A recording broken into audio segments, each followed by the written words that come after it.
இது ஒரு ஆலமரம், நடுவில் ஒரு ஸ்பேஸ் இருக்குது பார்த்தீங்களா, அந்த இடத்துல ஒரு பனைமரம் இருந்திருக்கு. அது இந்த இடத்துல இப்போ இல்லை, ஆனால் இங்கே மேலே பாருங்கள் பனைமரம் இருக்குது. இதனால தான் ஆலமரத்துக்கு ஸ்ட்ராங்குலர் ட்ரீ அப்படின்ட்டு பேர். அதாவது ஸ்ட்ராங்குலர் ட்ரீனா கழுத்தை நெரித்து கொல்லக்கூடிய இயல்புடைய மரம் அப்படின்னு இதை சொல்லுவாங்க இங்கிலீஷில்.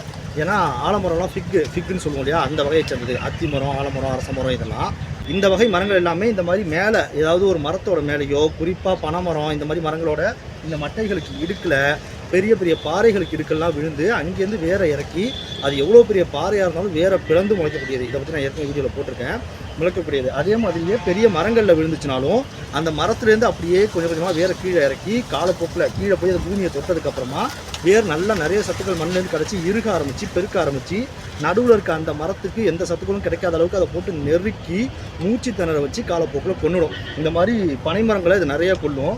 இப்போ இதில் பாருங்கள், ஒரு பனைமரம் இருந்திருக்கு. அந்த பனைமரத்தில் தான் இந்த ஆலமரம் விழுந்து முளைக்க ஆரம்பிச்சிருக்கு. முளைச்சதுக்கு அப்புறமா அப்படியே அதை நெருக்கி சுத்தமாக கொண்டுடுச்சு. கொன்னோடனே இங்கே உள்ள பனைமரம் முழுசாக மக்கி போச்சு. இதை அது இறுக்கி அப்படியே கட்டி பிடிச்ச மாதிரி இறுக்கி பிடிச்சிக்கிட்டு இருக்குது. அதனால் இந்த துண்டு மட்டும் இன்னும் விழாமல் அப்படியே மேலேயே ஒட்டிக்கிட்டு இருக்குது. வித்தியாசமாக இருக்குல்ல இயற்கையோட அமைப்பெல்லாம்.